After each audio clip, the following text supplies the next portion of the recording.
Assalamualaikum warahmatullahi wabarakatuh. Baik, hari ini kita akan masuk pada pembahasan tentang asintut tegak dan asintut mendatar untuk fungsi trigonometri. Langsung saja kita masuk di contoh yang pertama tentang asintut tegak dari fungsi trigonometri fx sama dengan tangans x. Maka untuk menentukan, pertama-tama kita harus ingat kembali bagaimana konsep dari asintut tegak. Kalau di asintut tegak di fungsi aljabar, berarti kita cari penyebutnya itu kita jadikan sama dengan 0. Sama halnya juga di asintut tegak untuk fungsi trigonometri. Penyebutnya itu kita jadikan sama dengan 0. Berarti di sini ada keterkaitan antara fungsi aljabar dengan fungsi trigonometri.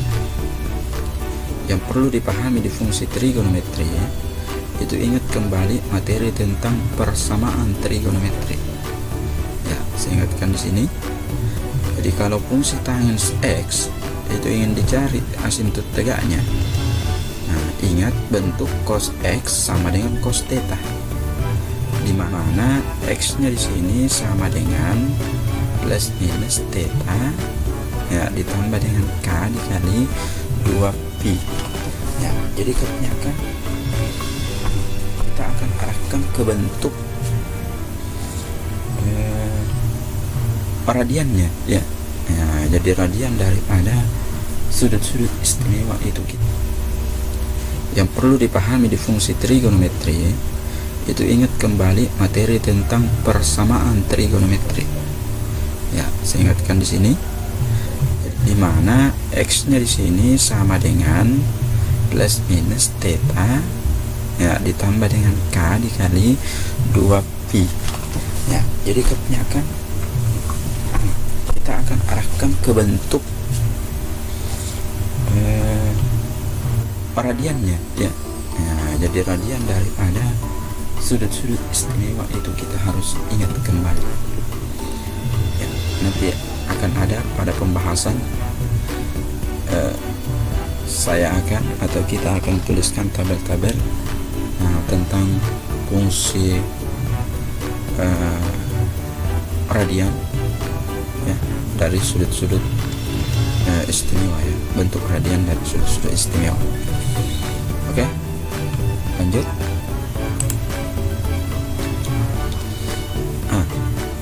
Di sini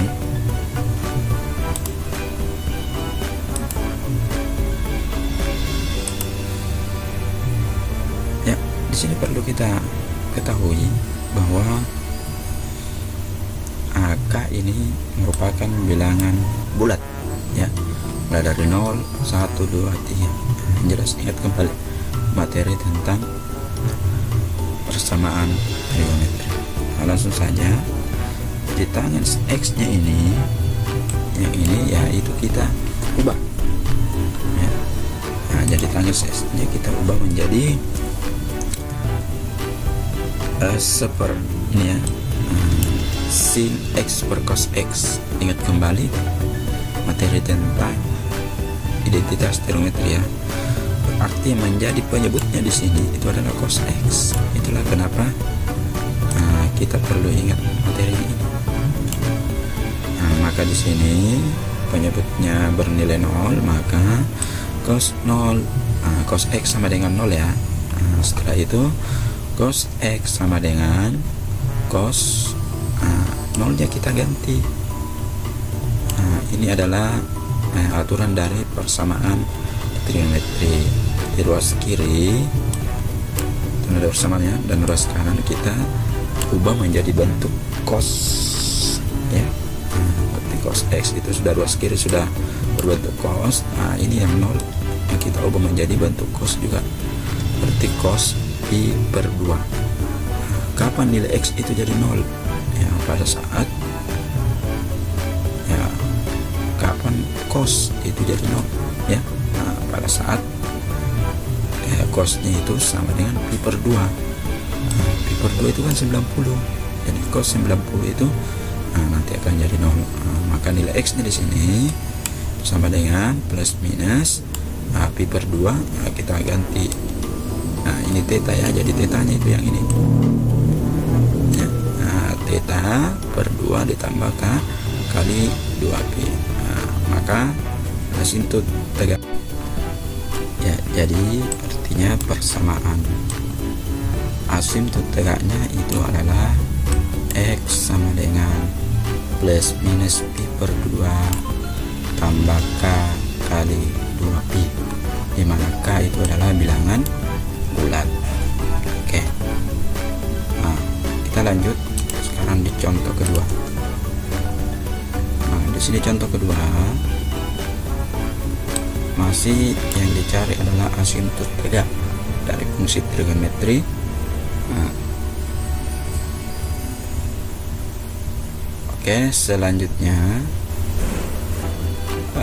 kita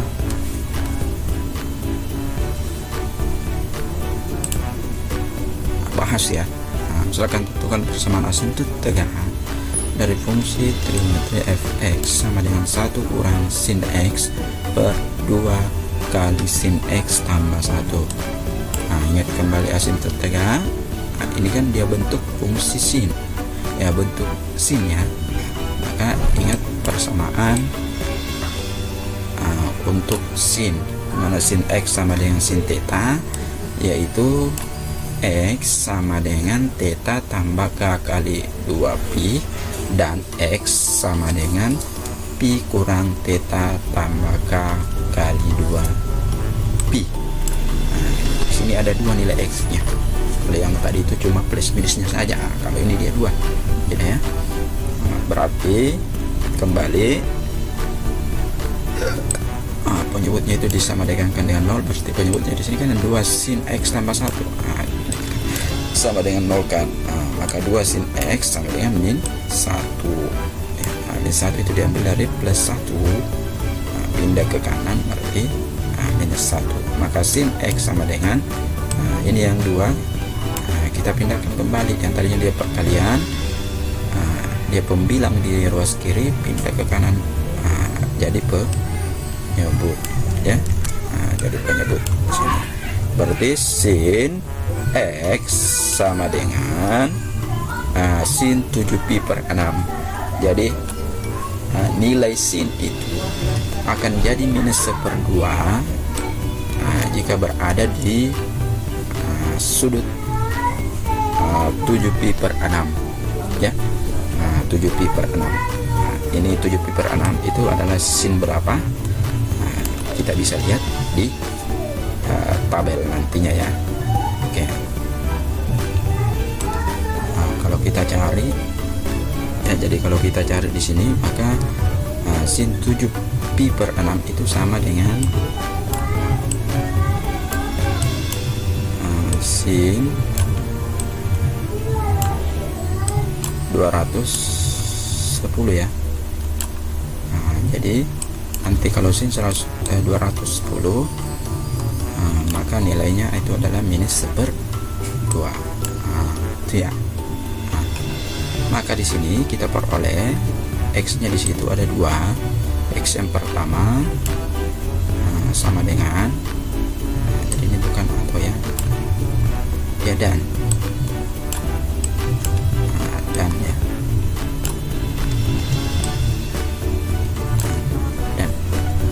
Maka di sini yang pertama adalah 7pi per 6. Nah, itu dari mana diambil? Nah, ini ya, x yang pertama dari sini.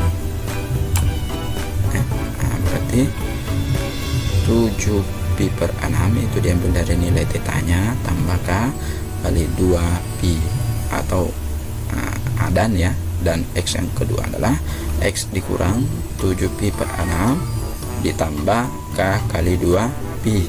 Nah, di sini sama dengan kita bisa ubah. Ingat dari mana dapat minus 1/6 ya. Ingat itu ya. Nah, ini sini kan dia pi dikurangi 7pi per 6. Berarti ya. Nah, dari sini minus seper 6 itu diambil dari pi dikurang 7pi per 6. Nah, kita samakan penyebutnya, berarti kalau pi atau sama dengan 1 pi diubah menjadi bentuk pecahan itu sama dengan 6 pi per pi. Nah, jadi 6 ya, 6 pi per pi ya, 6 pi per 6 ya, kurang 7 ya, pi per 6. Nah, di sini sama dengan kita peroleh ya, 6 dikurangi 7 ya. Nah, 6 dikurangi 7 berarti hasilnya sama dengan min 1 ya, min 1 pi per 6 ya, ataukah min seper 6 pi.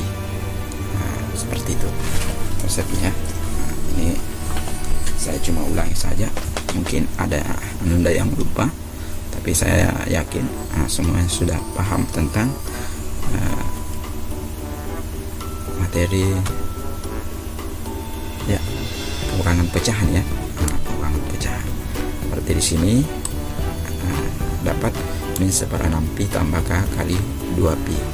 Nah, ini kembali kita bisa ubah karena sama-sama ada pi nya, kita bisa keluarkan pi nya, berarti 2k dikurang seper 6 pi. Nah, kita bisa kedepankan ini ya. Kasih ke depan 2k. Nah, sini ya, kalau ini kan minus seper 6, berarti kalau minus identik dengan kurang, kalau dia kurang seper 6 pi. Oke. Nah, artinya di sini persamaan asintotnya yaitu ada dua. X nya yang pertama adalah 7 pi per 6 tambah k kali 2 pi, dan X nya yang kedua adalah 2k kurang seper 6 pi, dimana k di sini kembali dia merupakan bilangan bulat. Bilangan bulat ya, positif ya, dimulai dari 0, 1, 2 dan 1, 2, 3 dan seterusnya. Oke, selanjutnya kita melangkah ke contoh yang ketiga. Nah, contoh yang ketiga sekarang di sini adalah yang dicari asimtot mendatarnya. Ya, ingat kembali kalau asimtot mendatar berarti kita arahkan ke konsep limit tak hingga. Maka yang perlu kita pahami di sini, karena di sini adalah fungsi trigonometri, maka limit tak hingga fungsi trigonometri. Nah, berarti limit x mendekati tak hingga x tambah x kali tan seper x. Nah, ini pertama kita adakan pemisalan dulu ya. Jadi dimisalkan seper x itu adalah y, sehingga x sama dengan seper y. Untuk x mendekati tak hingga, maka y nya itu mendekati 0. Nah, maka kita peroleh ini ya, x mendekati tak hingga, x mendekati tak hingga itu sama dengan limit y. Nah, sekarang kita ganti dari pemisalan, y mendekati 0, maka seper y, nah itu nilai x nya, nilai x yang ini ya, kita ganti dengan ini ya, ini seper y. Nah, jadi seper y sama dengan tan y. Nah, ini y nya kembali, nah, itu diambil dari ini, dari sini ya, pemisalan yang pertama kita. Maka kita peroleh limit y mendekati 0. Nah, ini kita kalikan tan y kali 1, berarti tan y per y. Nah, ingat konsep limit tak hingga ya. Nah, ini konsep limit biasa ya. Nah, limit mendekati 0. Jadi kalau tan y per y, ini ada teoremanya ya, maka nilainya itu sama dengan 1. Maka kita peroleh persamaan asimtot mendatarnya untuk fungsi ini itu adalah y sama dengan 1. Oke, demikian, semoga bermanfaat. Assalamualaikum warahmatullahi wabarakatuh.